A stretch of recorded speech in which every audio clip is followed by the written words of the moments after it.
que é que vocês pensam em missões? Quando a gente diz missões, qual é o seu pensamento? Qual é o seu entendimento, sua ideia sobre missões? Pregar o Evangelho, certo? Que mais? Que mais? Missões. Missões, o que é que você pensa?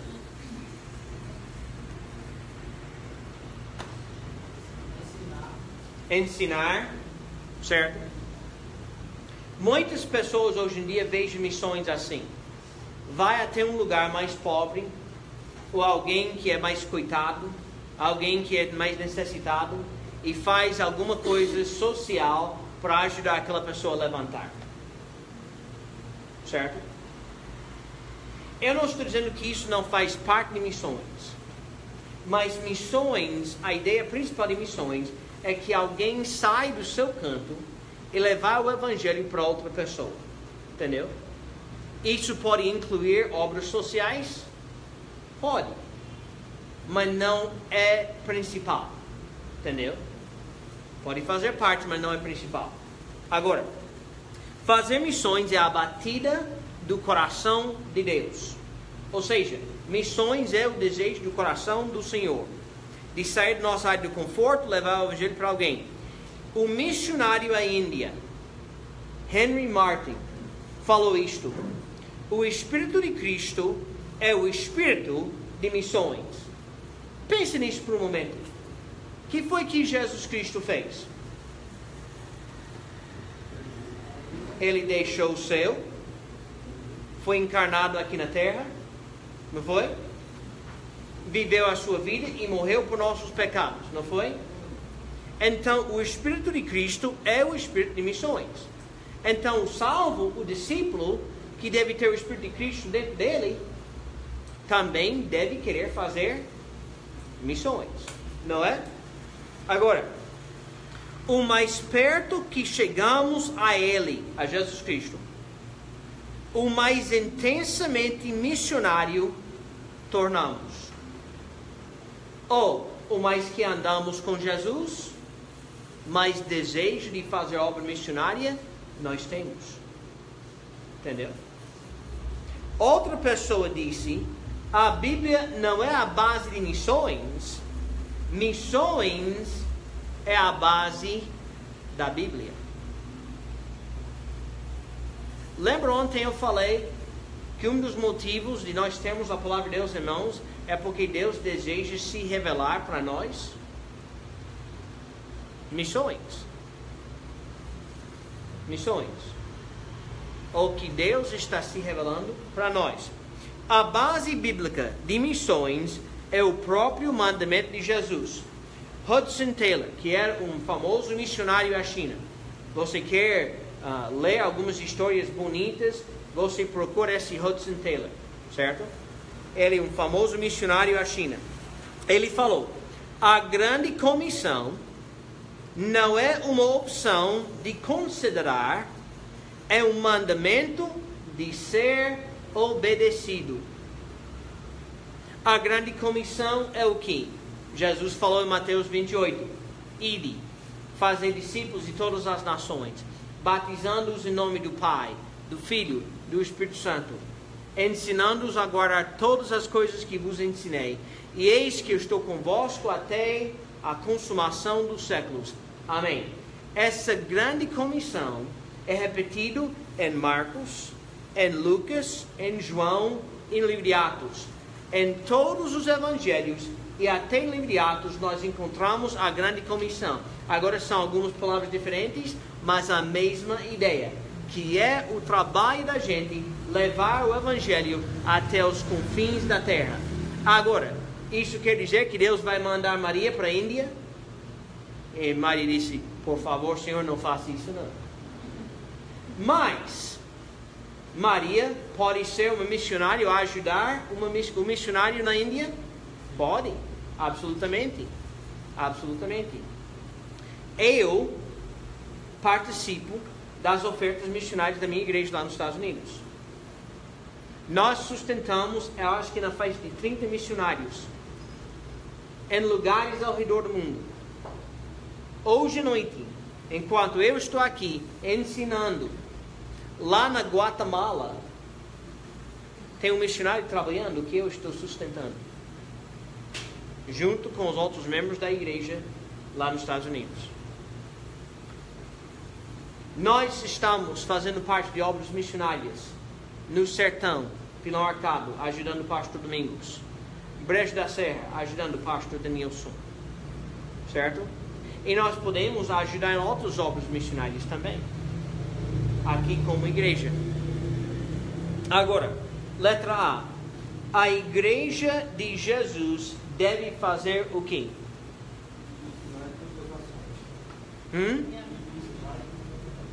Certo? Eu coloquei assim: tudo que Cristo mandou. Não é? A igreja de Jesus deve fazer tudo que Cristo mandou. Não é? Em todas as coisas devemos obedecer a Deus. Então, a igreja deve fazer tudo que Cristo mandou. Em Mateus 3:38, o campo missionário é o quê? O mundo. O mundo. Eu conheço igrejas que têm uma placa. E se Deus quiser, quando nós construímos nosso prédio, eu vou colocar um banner, placa, alguma coisa, em cima da porta da igreja, saindo, que vai dizer: você está entrando no campo missionário.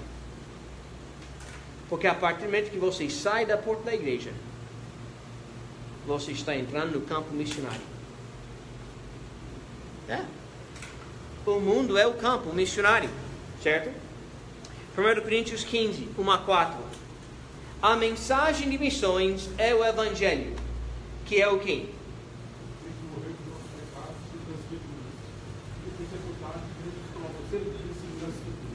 3 pontos do Evangelho. Cristo morreu, Cristo foi sepultado e Cristo ressuscitou ao terceiro dia. Os 3 pontos do Evangelho. Só isso. Essa é a mensagem. As boas novas. Agora você pode explicar mais sobre isto. Você pode explicar que Jesus Cristo teve que morrer porque nós somos pecadores e Ele nos amou. Ele foi sepultado para demonstrar que realmente Ele era morto. E Ele ressuscitou para demonstrar que Ele é Deus. E que nós vamos ser salvos se apenas colocamos nossa fé na obra feita por Ele. Entendeu? O Evangelho não é a palavra de Deus. O Evangelho não é ser uma pessoa boa. O Evangelho não é ser uma pessoa melhor. Deixar de pecar. Isso não é o Evangelho. O Evangelho é que Jesus Cristo morreu, Ele foi sepultado e ressuscitou. E você pode ser salvo colocando sua fé em Jesus como seu Salvador. Entendeu? Essa é a nossa mensagem. Sim. Pode guardar o teu fim? Sim. Tá bom. Guarda o teu fim. A gente toma. Tá bom? Em Atos 1:8, em 1 Coríntios 1:18, o poder de engajar na obra missionária vem de 2 fontes. O Espírito Santo, a palavra de Deus. O poder de engajar na obra missionária vem de 2 fontes. O Espírito Santo, a palavra de Deus. Quem tem o Espírito Santo? O salvo. Quem pode entender a palavra de Deus? O salvo também. O poder de engajar. Eu gosto dessa palavra engajar. Porque na realidade nós devemos ser engajados. O que quer dizer? Que é essa ideia de engajar? O que isso quer dizer? Engajar. Firmados. Deixa eu dar um exemplo. No trabalho. Especialmente vocês trabalhando na Moura, certo? Tem máquinas, não tem? Às vezes, naquela linha de produção, a linha tem que parar, não é? Os líderes, supervisores e chefes ficam felizes quando a linha para de andar. O que acontece quando a linha para? Cobrança, reclamação, cara feia, porque está mais. O que acontece quando está tudo consertado? Está engajado a linha, não é? Começa a movimentar, não é isso? Aquelas engrenagens estão movimentando, estão engajados, não é? Deus quer que nós sejamos engajados na obra missionária, ou seja, ativos, certo? Ativos. E as fontes são o Espírito Santo, que está em nós, a palavra de Deus, que nos dá as orientações. Tá certo? Número 2. Para fazer missões bíblicos, devemos seguir o plano bíblico. Sim ou não? Podemos realmente fazer missões bíblicas se nós não estamos seguindo o plano da Bíblia nisso? Não. Não pode. Então, qual é o plano bíblico? Nós pegamos o plano bíblico de missões de Atos capítulo 13. Certo? Por quê? Porque em Atos 13 nós encontramos Paulo e Barnabé. Os primeiros missionários, vamos falar, do jeito que nós fazemos missões. Certo? Então nós tomamos a orientação em como fazer missões de Atos 13, 1 a 5. Qual foi a história? Paulo e Barnabé estavam na igreja em Antioquia. Estavam lá ensinando, pregando. Provavelmente, talvez não o pastor, mas pastores, líderes importantes na igreja de Antioquia. Ensinando, pregando, trabalhando, tudo isso. Deus chama Paulo e Barnabé. Escolhe eles.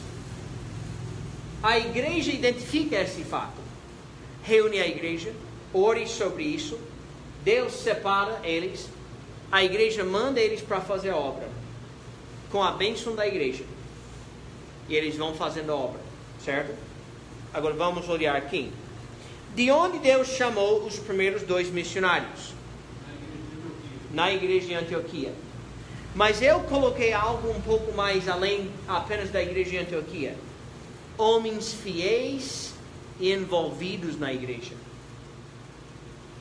Paulo e Barnabé estavam sentados no banco da igreja? Não. A Bíblia diz que eles eram principais na igreja. Não foi? Estavam ensinando na igreja, ativos na igreja. Deus vai escolher alguém para ser um missionário, para fazer uma obra, que está sentado no banco não fazendo nada? Claro que não. Tem que ser alguém firme, fiel e envolvido. São esses que Deus emprega. Letra B. Quem chama e capacita um homem para ser um missionário? O Espírito Santo. A Bíblia diz, o Espírito Santo disse, separe Paulo e Barnabé. Não foi? Quem foi que chamou? O Espírito Santo. Não o pastor. Eu posso gostar de muitas pessoas. Eu posso achar que alguém tem a capacidade. Eu posso dizer, irmão fulano, ele parece que tem certas qualidades que queria ser um bom missionário. Só que, irmão fulano, pode ser que não tem desejo. Pode ser que irmão fulano tem toda a capacidade, mas ele não tem fidelidade. Às vezes Deus escolhe os mínimos para fazer a obra dele. O Espírito Santo que escolhe. Versos 3 e 4 de Atos 13. Quem deve enviar os missionários? A igreja. E apenas a igreja. Não há nenhuma outra entidade qualificada, autorizada por Deus para mandar missionários, senão a igreja. Alguém chega, pastor, eu sou um missionário. Mandado para que igreja? Por mim mesmo. Antibíblico. Pastor, quero ser missionário. Você não é qualificado? Mas eu quero. Pode querer ser milionário. Não quer dizer que vai ser. Até Deus disse, desejo de pastorado é um bom desejo. Mas tem que ser qualificado também. Tem que ser chamado, tem que ser qualificado. Deus escolhe, a igreja manda. Entendeu? A igreja mandou. Deus chamou homens para serem missionários que já estavam fazendo o que na igreja? Eram profetas, que quer dizer, estavam envolvidos. Estavam ensinando, estavam liderando, estavam fazendo algo para Deus já. Deus não vai escolher alguém que não está fazendo nada. Porque se você não quer fazer o mínimo, que é ser fiel a Deus, dentro da igreja que Ele chamou você para ser fiel, como é que Ele vai pedir que você seja responsável por outra coisa? Você vai dar responsabilidade a alguém que não tem mostrado desejo de servir? Me diga. Você vai dar grande responsabilidade para seu filho que ele não tem mostrado que já tem certa responsabilidade? O pastor, se a gente dá para aquela pessoa, ele vai mostrar. Duvido. Você não está mostrando? Deus fez isso com os servos, com os talentos e tudo isso? Não, Ele sabia, eu posso dar 5 para esse, porque eu sei que ele vai fazer alguma coisa com aqueles 5. Não foi? Já questionou porque Deus que o mestre só deu 1 talento para aquele servo que ganhou 1 talento só? Sabe por quê? Porque o mestre sabia o que iria acontecer. Ele queria ver outra, mas ele já sabia a capacidade daquele servo.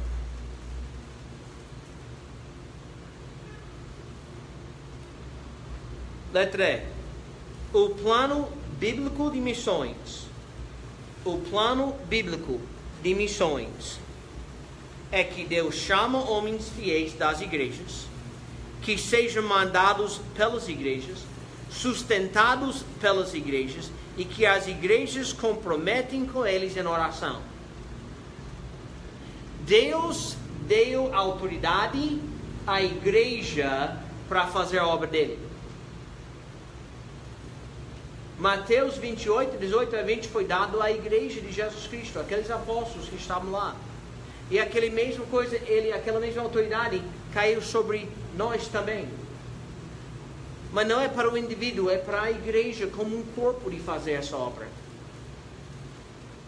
Nós trabalhamos juntos nisso. O missionário é chamado por Deus de pessoas fiéis nas igrejas. São mandados pelas igrejas, sustentados pelas igrejas, e as igrejas comprometem com eles em oração. Quando eu estava levantando o meu sustento nos Estados Unidos, eu visitei igrejas para levantar o sustento. Igrejas da mesma fé e prática. Teve certas pessoas que falaram: Pastor Joel, gostaríamos de ajudar você. Individualmente, pessoas individualmente chegaram: nós gostaríamos de ajudar você. Eu disse: muito bem, mas faça um favor. Faz isso dentro da sua igreja. Através da sua igreja. Mas nossa igreja não vai sustentar. Tudo bem, se você quiser, pode. Mas eu prefiro que o sustento venha de igrejas da mesma fé e prática. Porque Deus não desejava que fosse através do indivíduo, mas através das igrejas. Entendeu? Através das igrejas. Agora, número 3. Deus desafiou os salvos sobre missões. Deus nos desafia sobre missões. O que é um desafio? O que é um desafio?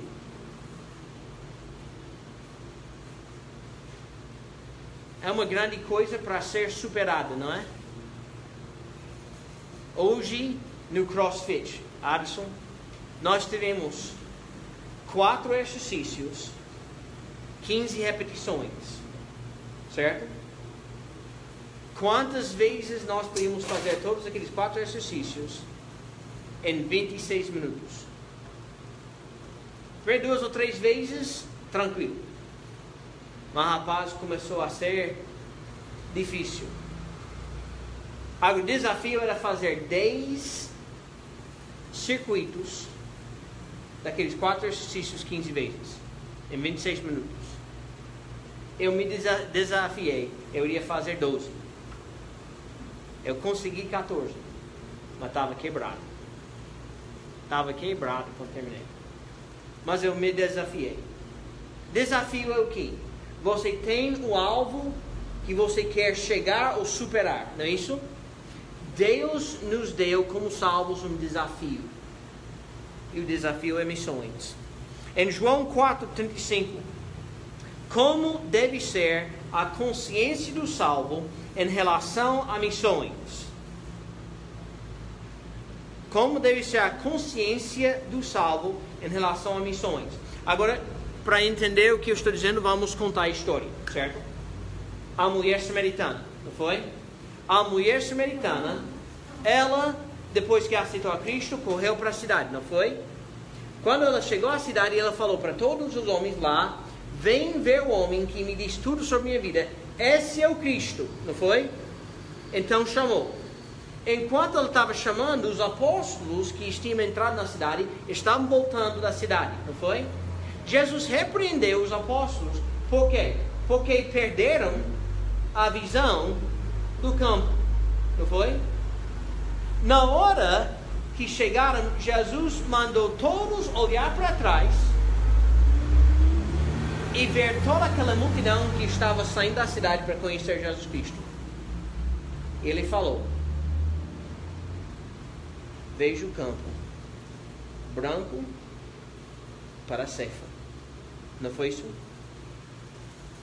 Diz que há 3 meses ainda não chega a ceifa. Ele disse: olha agora no campo, está branco para a ceifa. Então, qual deve ser a consciência do salvo em relação a missões? Que o campo é pronto para a ceifa. Qualquer hora é hora de pregar. Qualquer momento é momento de entregar o Evangelho. O campo está pronto para a ceifa. Nos últimos 6 meses, eu cheguei no início de maio, fim de abril, não foi? Nós temos tido várias pessoas se entregar a Jesus Cristo, não temos? Várias pessoas tomaram suas decisões para Cristo, não foi? É porque o pastor voltou com uma pregação melhor do que antes? Não, porque o campo está pronto para a ceifa. Só temos que entrar no campo. É só o pastor que pode ceifar? Não, todos nós. O campo está pronto. Mateus 9:37. Qual é a necessidade de hoje? De acordo com Mateus 9:37, qual é a necessidade de hoje? Ceifeiros para ser. Nós precisamos ceifeiros, não é? Está faltando ceifeiros. Está faltando trabalhadores de entrar na ceifa. Não é? A necessidade é que está faltando ceifeiros. Então nós precisamos mais. Certo? Em Mateus 9:38, o que devemos fazer então? Rogar a Deus que capacite trabalhadores. Nós devemos chamar ceifeiros? É nosso trabalho chamar ceifeiros? É nosso trabalho orar que Deus manda ceifeiros, não é? Quem manda o ceifeiro? Deus. Eu faço o quê? Eu vou orar. Eu vou orar que Deus manda. Deus manda, chama homens. Deus desafia o coração do povo. Deus faz com que o povo veja a necessidade de evangelizar, de falar de Cristo, de convidar pessoas para a igreja, de encher a casa de Deus para ouvir o Evangelho. Mateus 9:38. Se devemos orar para Deus chamar homens, esses homens teriam que vir de onde? Da igreja. Da igreja. Nós não estamos pedindo que Deus traz um ceifeiro de fora. Nós estamos orando que Deus vai chamar alguém de dentro para ir fora. Lembra? O campo, você está entrando no campo. Saindo da porta da igreja, você está entrando no campo missionário, não é? Em realidade, nós todos podemos ser ceifeiros. Devemos ser. Devemos ser. Todo salvo deve ser disposto a ser um missionário? Todo salvo deve ser disposto a ser um missionário? Sim. Eu não disse que todo salvo deve ser um missionário, disse que todo salvo deve ser disposto. Se Deus chama, eu estou disponível. Se o Senhor me chama para Camboja, vou. Quando me entreguei a missões, estava no seminário. Quando eu me entreguei a missões, eu queria ir para todos os países. Eu ia ser missionário para a África do Sul, Austrália, Camboja, Coreia. Rapaz, todos os missionários que passaram no seminário ou na igreja, eu queria ir para aquele país. Eu acho que sempre achou que eu era doido. Escolha, rapaz! Daí, finalmente, Brasil. E quando chegou o Brasil, eu sabia. Brasil mesmo. Eles gostam de futebol, eu gosto de futebol. Pronto, vamos lá. Não foi isso.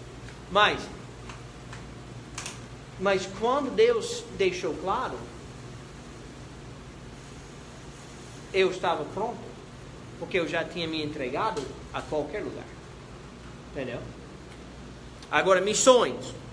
Missões, sendo uma ordem bíblica, com um plano bíblico, deve ser sustentado biblicamente, não é? Se é um plano bíblico, tem que ser sustentado biblicamente, não é isso? Hudson Taylor disse: a obra de Deus, feita pelo plano de Deus, jamais faltará a provisão de Deus. Entendeu?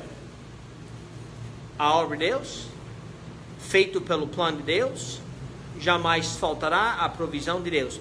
Em 3 João 5-8, aqueles 4 versos, 3 João 5-8, esta passagem está demonstrando sustento financeiro para missionários, pois diz que a igreja que Gaio pastoreava precisava fazer o que com os irmãos para que não tomava nada dos gentios.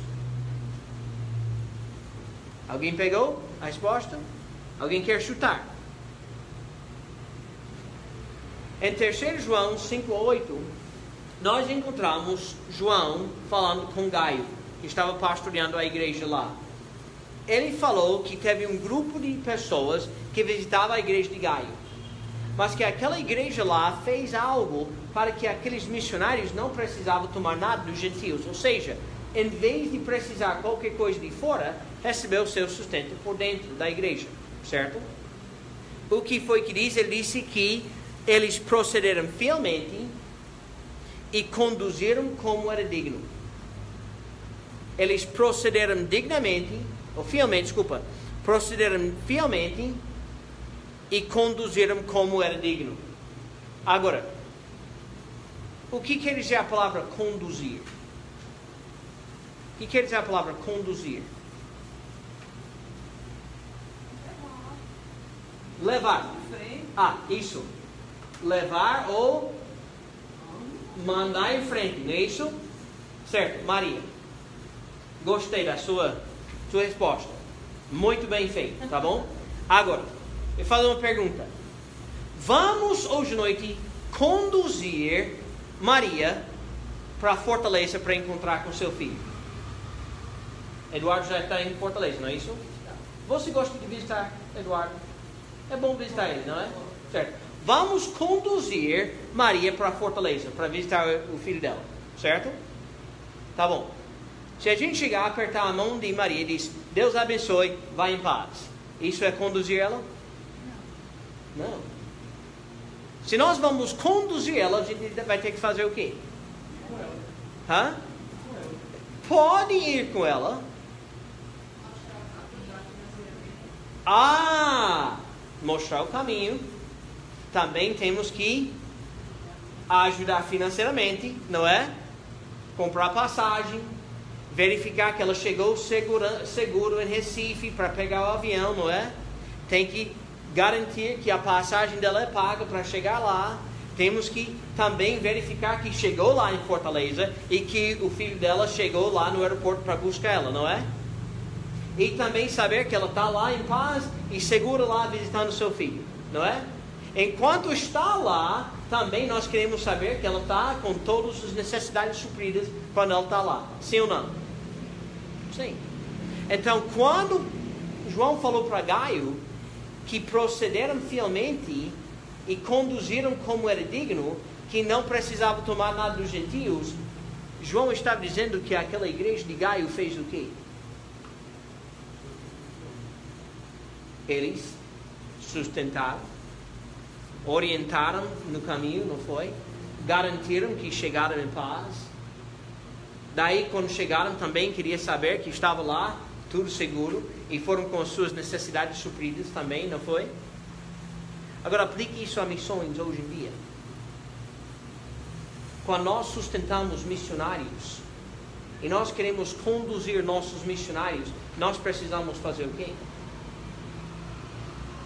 Nós temos que saber que estão bem no campo onde estão, que estão sustentados bem, que têm todas as suas necessidades supridas, não é? Vamos supor que alguém chama um dos nossos irmãos aqui na igreja para ser um missionário. E nós mandamos aquele irmão para outro campo. Nós, como igreja, devemos nos responsabilizar de tomar os cuidados para que o nosso irmão que está no campo não está passando por necessidade, não é? Dízimos e ofertas. Exatamente. Exatamente. Quando eu estava chegando aqui no Brasil, o Brasil exigia para eu vir para o país, para eu entrar com visto religioso para fazer o trabalho. Uma parte das exigências do meu visto, da aprovação do meu visto, era uma garantia da minha igreja lá nos Estados Unidos. Se eu passava por qualquer necessidade, ou precisava ser resgatado aqui desse país, minha igreja iria resolver. E o governo aqui do Brasil não era ser responsável de me tirar e me mandar para lá. Ou seja, eu não iria ser um cargo para o governo para eu sair e voltar para os Estados Unidos. Minha igreja iria fazer tudo isso. Quando vocês estão procurando visto turístico para ir para os Estados Unidos, não sei se você já olhou nas exigências, mas você tem que comprovar ao consulado americano que você tem o dinheiro não somente a chegar lá, mas também voltar. Sabe por quê? Porque o governo americano não quer sustentar você. Você for lá como turista, ficar um tempinho e voltar. Não ficar lá sugando o dinheiro do governo. O Brasil exigia a mesma coisa quando eu vinha para cá como missionário.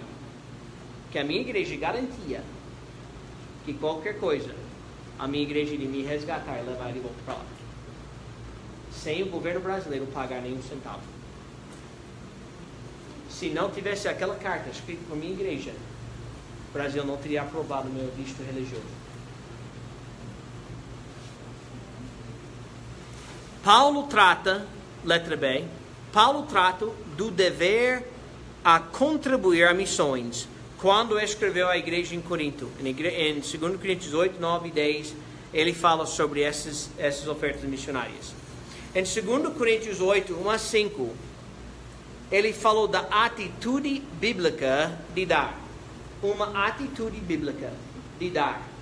E a atitude bíblica que ele falou de dar ali era esta atitude, de primeiro entregar a si mesmo. Se você não está entregue a Jesus em tudo, você não vai sustentar missões. Se você não está obediente, você não vai sustentar missões. Tem que entregar a si mesmo primeiro. Segundo, em 2 Coríntios 9, 5, 8, uma motivação bíblica de dar.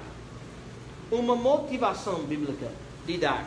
E a motivação bíblica de dar em 2 Coríntios 9, 5, 8 era para ajudar, para sustentar, para cuidar das necessidades. Certo?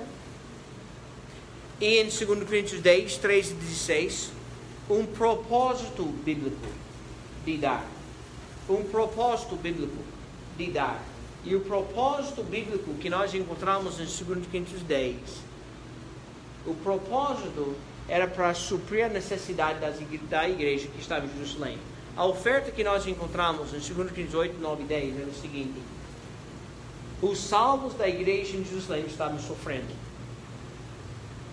Paulo queria levantar uma oferta. Ele foi para a igreja de Corinto, falou da necessidade, vamos sustentar, vamos ajudar. A igreja de Corinto disse, vamos lá, vamos nos entregar a essa obra. Vamos ajudar com essa oferta. Mas um ano depois, a igreja de Corinto não tinha dado nenhum centavo. Enquanto, durante esse ano, Paulo estava viajando para outras igrejas, as igrejas da Macedônia, igrejas pobrezinhas, igrejas coitadinhas, igrejas de membresias pequenas e tudo isso. E quando ele chegava nessa igreja de Macedônia, essa igreja de Macedônia, ouvindo da igreja de Corinto, essa igreja grande, rica e tudo isso, eles se empolgaram, eles levantaram ofertas, deram para Paulo, Paulo leva essa oferta para Jerusalém. Paulo volta a Corinto, ou manda carta para Corinto e diz, olha, essas igrejas coitadas de Macedônia, a igreja de Filipos e outras igrejas assim, eles estão levando o seu testemunho, a sua palavra, com motivação de fazer uma obra grande. Cadê a sua fidelidade? Cadê seu desejo? Uma igreja rica e não pode fazer nada, essas igrejas pobres e coitadas estão fazendo uma obra bem grande. Foi a única que ajudou. Foi a única que ajudou. Sim, Filipos foi. Então, o que ele tentava mostrar para a igreja de Corinto, que é uma obra, nós estamos levantando as ofertas para o projeto crescer, não é isso? Vocês querem saber quantos nós temos levantado até agora? R$620. Desde a primeira tapioca que nós fizemos. Nós temos isto para dar para o projeto crescer. E todos nós podemos ajudar mais. Muito mais. Nessa e as outras obras missionárias que nós temos para fazer. Letra C. Não somente sustento financeiro, mas também nós devemos orar pelos missionários. Em Romanos 15, 24 e 33. Devemos orar pelos missionários. Alguém pode dar dinheiro, mas o maior sustento que nós podemos dar para nossos missionários é oração. Coisa melhor para mim. Às vezes eu recebo mensagens. Pastor Joel, estamos orando por você. Igrejas, salvos, pessoas, membros de igrejas lá nos Estados Unidos. Estamos orando por você. Nós recebemos um envelope uma vez, cheia de papéis. Todos aqueles papéis foram aquele papel colorido, um pouco mais grosso, que crianças usam para fazer arte, não é? E cada um escrito em giz de cor, de cera, certo? Estamos orando por você, continue fazendo aquela obra, Deus ama, nós amamos. Criancinhas, na escola bíblica, tinham enchido um envelope com esses cartazes, todos escritos, Deus está para vocês, estão fazendo uma obra grande. Tocou no meu coração. Nós recebemos uma vez de tanto carinho, que eu de propósito voltei para a igreja que mandou, só para visitar com as crianças que tinham feito isso. Só. Liguei para o pastor, nós vamos passar na sua igreja, eu não quero ver nenhum adulto, só quero ver as crianças. Porque aquelas crianças precisam saber que as suas orações valem para nós. Vale. Devemos orar pelos missionários. Como? Como devemos orar pelos missionários? 2 Tessalonicenses 3:1.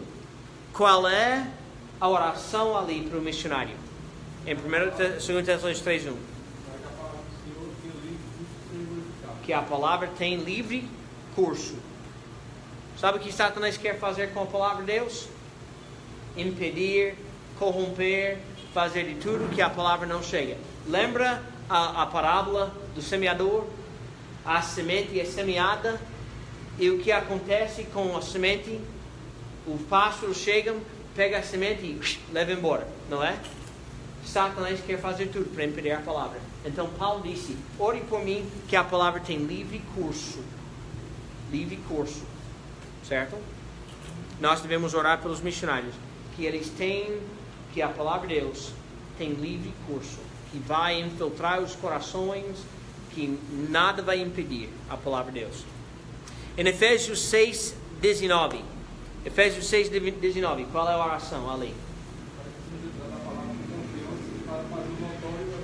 Então, confiança na pregação. Confiança na pregação. Vocês sabem, tem vezes que eu vou subir nesse púlpito, eu olho no povo sentado, e no meu coração eu não tenho a mesma confiança. Sabe por quê? Às vezes eu vejo pessoas que não têm atitude de querer ouvir.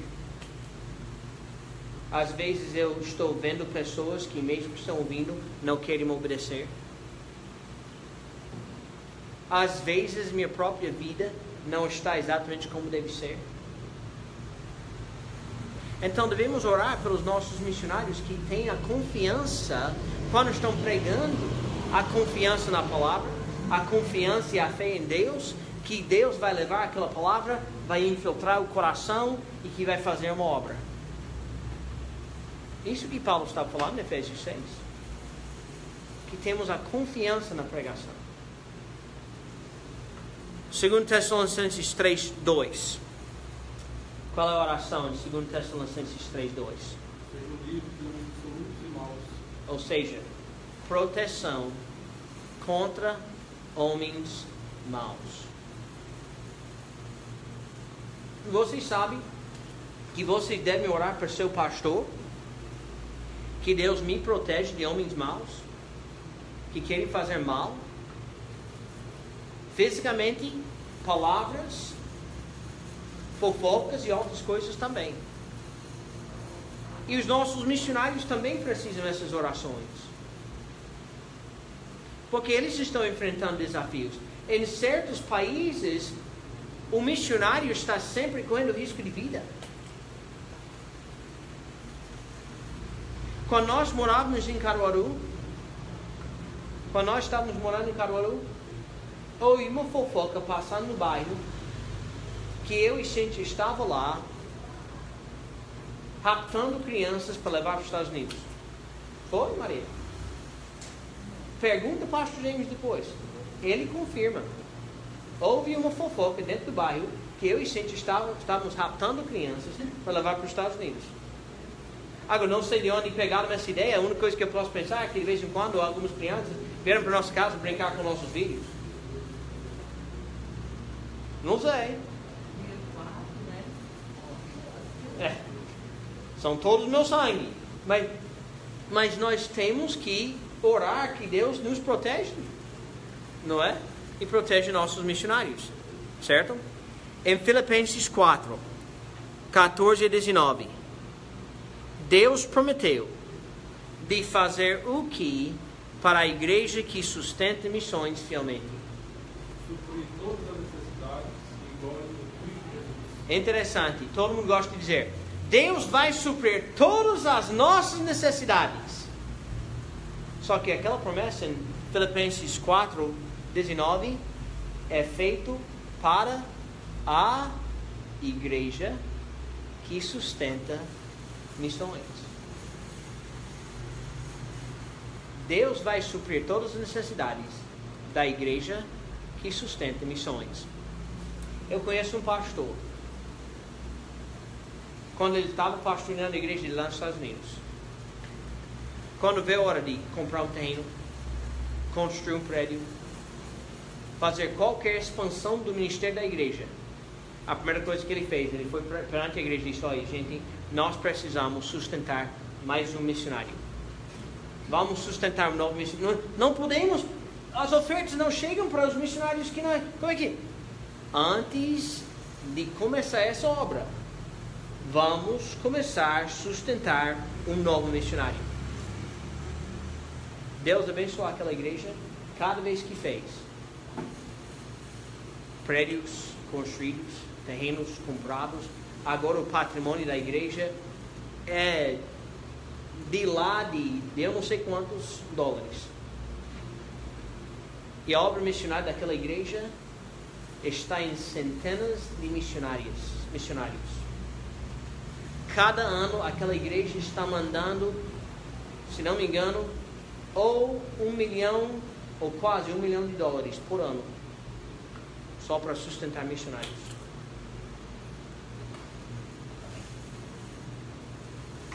E sabe uma coisa sobre a igreja? Não são pessoas ricas. Essa oferta que nós recebemos para comprar nosso terreno, certo? Veio de uma igreja talvez no domingo pega 100 pessoas no culto, numa área rural dos Estados Unidos, que eu diria que não tem nenhuma pessoa rica na igreja. São pessoas que vivem de dia a dia, de pagamento a pagamento, como nós, como vocês. E eles conseguiram fazer uma oferta grande para missões que vão nos ajudar a construir nosso prédio. E o que nós devemos fazer? Qual deve ser nossa responsabilidade? Nós precisamos pegar essa atitude de missões e já nós vamos levar essa bola para frente. Não é? Não é para parar aqui conosco. Tem a congregação em Bezerros. Eles vão precisar comprar um terreno, construir um prédio lá. Quem vai ajudar? Pode. Nós estamos ajudando o projeto crescer e tem outros projetos que nós podemos ajudar também. Vamos trabalhar, vamos nos envolver, vamos nos engajar na obra missionária, certo? Agora, alguém tem